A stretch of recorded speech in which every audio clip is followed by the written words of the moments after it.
Siya po yung Chief ng Disaster Operation Center ng OBP. Chief Emard, magandang gabi po sa inyo. Sir Henry, magandang ang gabi po sa inyo. Opo. Ito, medyo malakas ang hangin dito. Nasaan ba kayo ngayon? Anong exact location ninyo? Kagagaling lamang po namin sa Santa Ana, Cagayan. Ito po yung isa sa pinakadulo sa ating Northern Luzon. Opo. Kumusta po doon ang sitwasyon? Malakas po ang hangin. Wala pa naman pong pag-ulan, pero makikita po natin yung ulap ay makapal at mabilis ang takbo. Opo. Parang ang senyales niya ay hinihila talaga siya nung bagyo. Pero kayo ay galing doon dahil nagdala kayo, tama po ba, ng mga pangangailangang kaagad-agad na maitutulong sa ating mga kababayan? Opo. Sa katunayan, halos kakalabas lang po namin ang bayan ng Santa Ana. Ito po kasi ang ginawa na ngayon namin, kagaya po, ipinag-utos po sa amin ng ating Vice President, Inday Sara Duterte, na pagkakaan yung bagyo, at noon po lunes ay kami ng instruction na unahan na ang bagyo. Nang sa ganon, kung ano mo nang mangyari ay makapagbigay agad kami ng tulong sa mga nangangailangan sa tatamaan ng bagyo.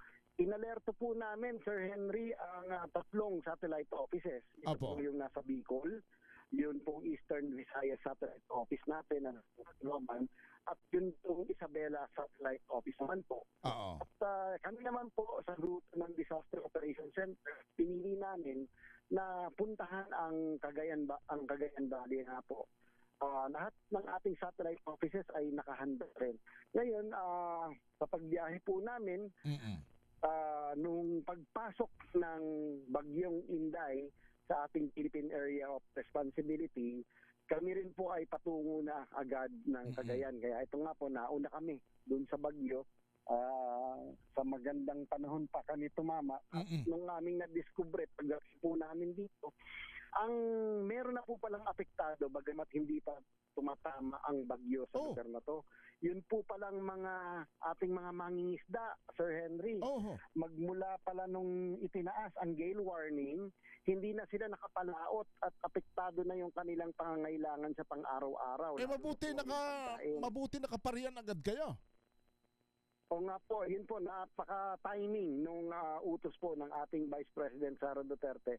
Kaya pagdating po namin, kaagad-agad namin kinuha yung listahan ng mga pamilya ng mga mangingisda sa 8 coastal barangays po. At sinimula na po namin yung pagbibigay ng food packs po, mga food packs. Opo. So yun po yung aming inuna, 8 barangay po yung aming nabigyan agad kanina. So yung inyong dala, sapagkat marahil kayo lang ang unang nakatungtong dyan sa ngayon, ay naipamahagi na agad ninyo doon sa mga matagal nang may pangangailangan pala.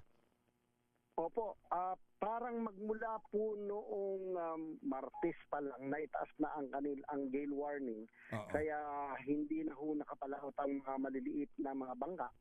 At habang nung pumasok na nga po ang bagyo sa PAR, lalo na po nahigpitan ang warning sa kanila. Kaya wala na po nakapalaot talaga. Kaya po yung aming eksakto, napaka-evident yung pagkakabigay sa amin ng instruction. Pagka ganyan ho, anong kwento? Talagang, siyempre, walang mambibili man lang na maisaing yan pagka walang kita. Totoo po. Kaya po, ang laki ng pasasalamat po ng ating mga kababayan dito sa bayan ng Santa Ana dahil nauna nga ho daw kami sa mga tumugon. Parang wala pa nga kaming nakikita. Very tiny lang talaga. At nakapagbigay kami, actually, Sir Henry, around 1,500 families po ang nabigyan namin. Wow. Maghapon. Umaagang-maaga ho kaming dumating dito. Maigi naman. At talagang may plano ang Panginoong Diyos na kayo makapunta agad riyan. Paano kung hindi? Sa layong yan. Opo. At yung biyahe, napatsyempo pa ho kami na wala pa yung bagyo. Maganda pa ang panahon sa pagbiyahe namin. Kaya ngayon, babalik naman ho kami ng Tugigaraw at paplanuhin na namin yung pabalik ng Maynila para makapaghanda naman kami dun sa ibang lugar po na Opo. tinamaan naman ng pagbaha dala ng bagyo. Apo, pero may mga naiwan pa rin kayo doon, mga relief goods doon sa inyong paglisan dyan sa Santa Ana, Cagayan.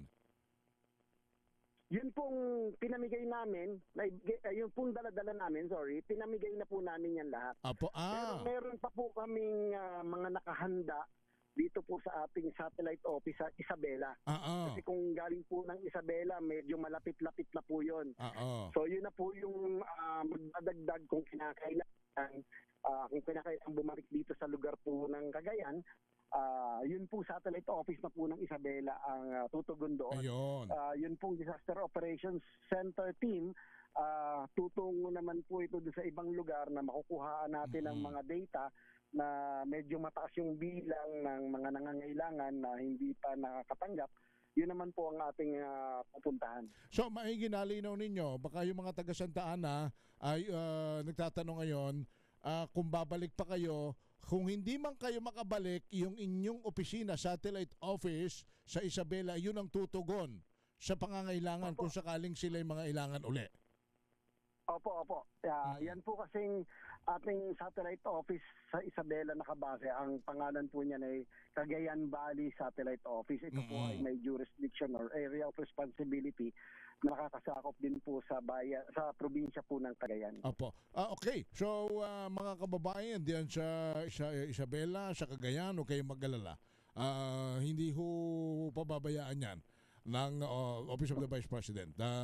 May ang assurance galing na po mismo dito kay Chief Aymar Deja. Siya po yung Chief ng Disaster Operations Center ng OBP. So ngayon, on the way kayo sa Tugigaraw para naman sa mga ibang lugar na inyo pong tutulungan. Saan po ang inyong saan naman ang inyong punta niyan? Pagbalik po namin ng Tugigaraw ay magre-recharge muna ang ating mga kasamahan at kukuha ho kami ng assessment sa galing po sa ibang agencies. Ayan. Okay, mukhang doon sa Sarangani may na-landslide. Sa Maguindanao may nagibang tulay. Mostly Mindanao ngayon Ano ho? Yung nakaranas sa malalakas sa pagulan. Opo. Meron po tayong 4 na satellite offices sa Mindanao. Yun pong Eastern Mindanao. Opo. Southeastern Satellite Office po. Southern Mindanao Satellite Office. Opo. Yun pong nasa Caraga. Yun pong BARM at saka yung Western Mindanao Satellite Office po. Ayan. So, yan po, 4 na yan ay handang tumugon sa buong Mindanao kung ano man po ang pangangailangan. Ang maigang kainaman yan ay maaga kayong nakarating ng Cagayan, Isabela at meron agad na 1,500 families kayong naalalayan.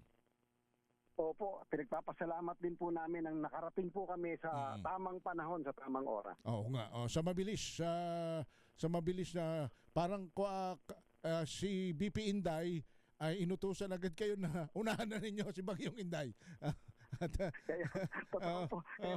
Kaya nga nung pong Lunes ay nagpaplano pa lang kami at nakatanggap na ng instruction, di kami takbuhan na ho agad. Opo.